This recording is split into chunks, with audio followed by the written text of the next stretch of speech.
There's a man. They call him Ibn Arabi, 13th century Andalusia. One day he meets a young woman, Nizam.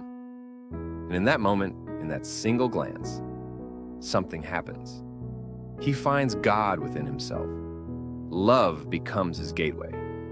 800 years later, another person, maybe you, sees someone in a cafe. A flutter in your chest, a catch in your breath. You don't know them, but it feels like you've always known them. Something whispers inside, this person is different. What is love? Is it hormones, an evolutionary game, or a fire that expands the soul? This isn't a question. It's a journey. And this journey will lead you to yourself. Because the person you fall in love with is a mirror. You're searching for yourself in them. Your lost piece, your repressed shadow, the other half of your soul. Are you ready? Then let's begin. Why do we say falling? English says falling in love. To fall, to lose control, to surrender to gravity. Turkish says aşık olmak. Ashk comes from Arabic, ishq. It means ivy, like one plant wrapping around another. Two beings intertwined. Both share the same truth. Love is the death of the self. You fall because your feet no longer touch the ground. Control isn't in your hands. The walls of your ego are collapsing. And for the first time, perhaps the first time in your life, you belong to someone other than yourself. Jung's shadow and the illusion of love. Carl Jung says, love is a projection to complete the soul. What does this mean? It means this. You're not whole. No one is. There are parts of yourself you've repressed. What we call the shadow. You've buried your vulnerability, your creativity, your wildness, your inner child. Because the world told you, you won't be accepted with these parts. Then you see someone. In that person, you find the qualities you've suppressed. You see your courage in them, your freedom, your warmth, and you fall in love. But with whom? With them? Or with the shadow you've projected onto them? Plato's lost half. In Plato's Symposium, there's a story. Diotima tells Socrates, humans were once whole. 4 arms, 4 legs, 2 faces. But the gods split them in 2. And since that day, everyone has been searching for their lost half. Romantic, isn't it?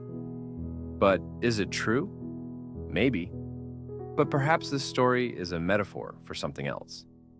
You're searching for your wholeness in another, not in yourself. And that's a dangerous game, because no one is your other half. Everyone is trying to become whole on their own journey. Love isn't the union of 2 halves. It's the meeting of 2 wholes. But in the first encounter, you can't see this because your eyes are clouded with shadow. The brain's chemistry, the flood of love. What does science say? When you fall in love, your brain produces this cocktail: dopamine, reward sensation, addiction, more.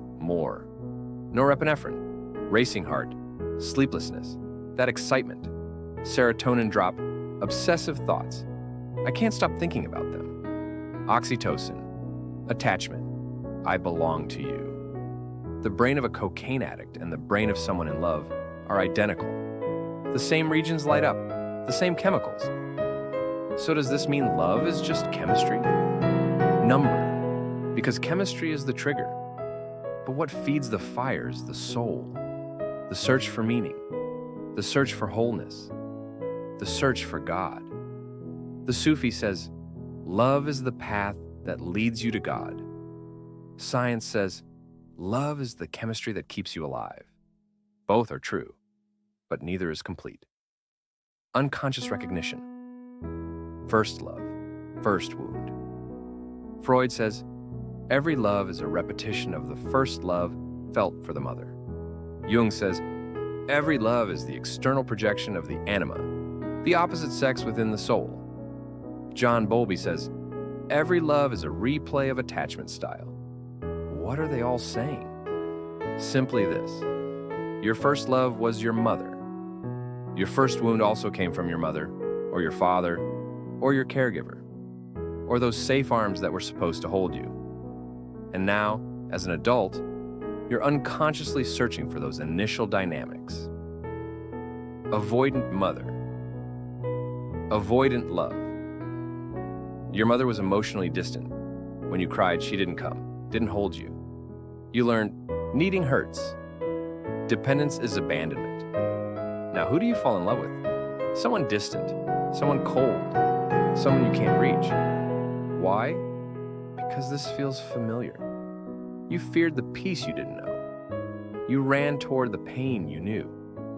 Anxious mother, obsessive love. Your mother was sometimes warm, sometimes cold. You never knew. Will she love me now or push me away? You learned separation is always at the door. If I give more love, maybe she'll stay. Now, who do you fall in love with? Someone unstable. Someone who loves you but then withdraws, and you cling even tighter. Because you know this dance. You know this choreography. Secure attachment. Secure love. Your mother was there, always. She came when you needed her, but she also let you go. She gave both security and freedom. You learned being loved isn't dangerous. Intimacy isn't imprisonment. Now, who do you fall in love with? Someone who gives you space. Someone who approaches you with security. Someone who neither idealizes nor dismisses you. But how many of us are this fortunate? The desire for completion. The missing piece. Fallacy Erich Fromm, in The Art of Loving, says, love is not two people becoming one, but two people standing side by side. But society teaches us something else. It says, find someone to complete you. Your other half, soulmate. This language is dangerous because it implies you are incomplete, and only when you find that person will you become whole. But the truth is, if you're a half, when you unite, you're just two halves, still broken. Jung says, individuation, becoming whole, is found within yourself, not in another. Love is the conscious choice of two complete beings. But when you first fall in love, you're not yet complete. That's why love is sometimes a wound, sometimes a school. 1. Eros, the fire of passion. The Greeks described love with 3 words: eros, passion, desire, sexual energy. Philia, friendship, trust, intellectual closeness. Agape, unconditional love, divine energy.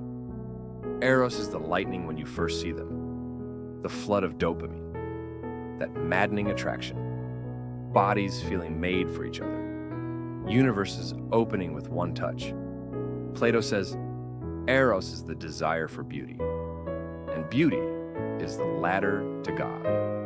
But Eros is dangerous, because Eros obliterates the self. Obsessive, painful.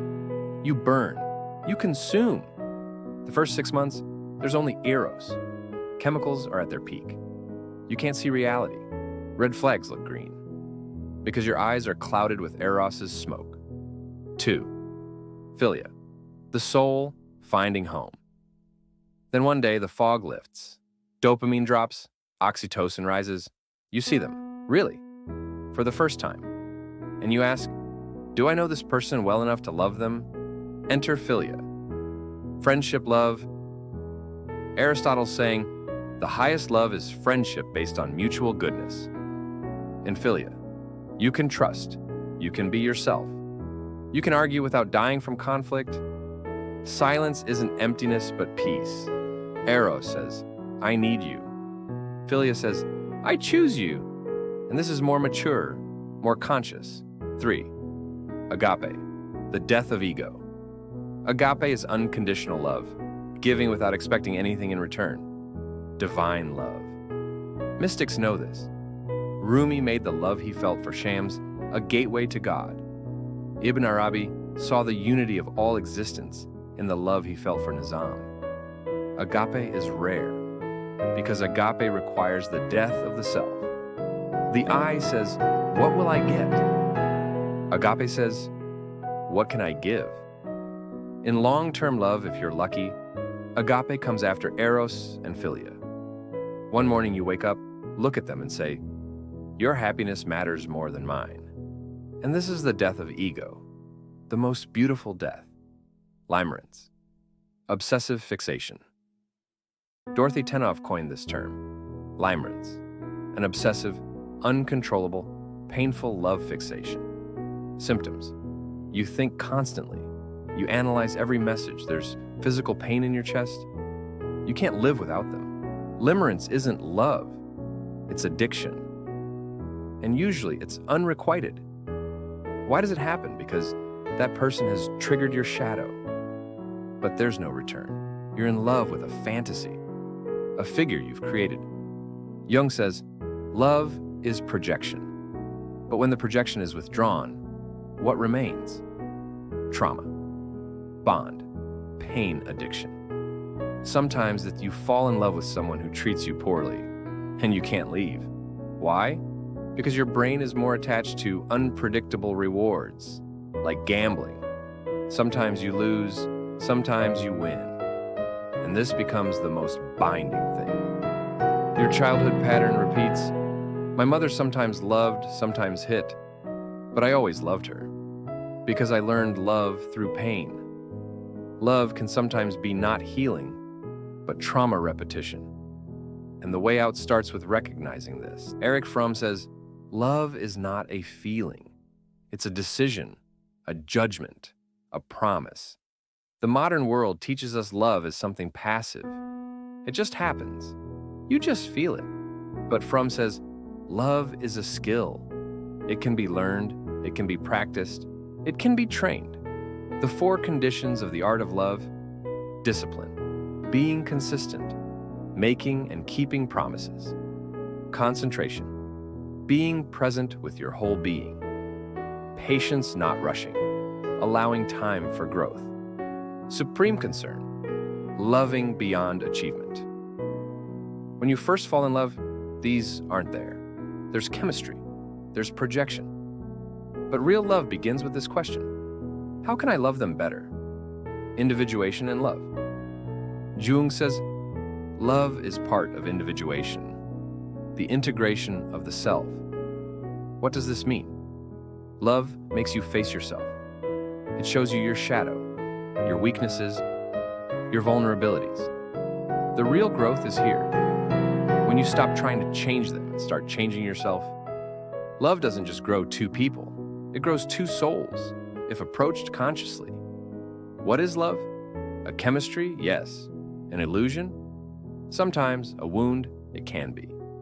A tool for growth? Always. But at its deepest, love is this: the courage to see yourself in another.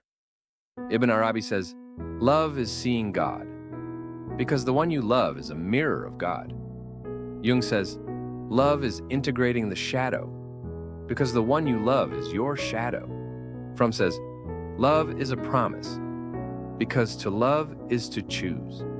And you? What do you say? Maybe today you can ask yourself, do I really know how to love? Or do I just feel? Because love isn't just a fall. Love is a rise, an awakening, a transformation, and perhaps in its deepest sense, love is a homecoming. But home is not in another, it's within. Love can be learned. Being loved can be learned. But first, you must meet your own shadow. Carl Gustav Jung.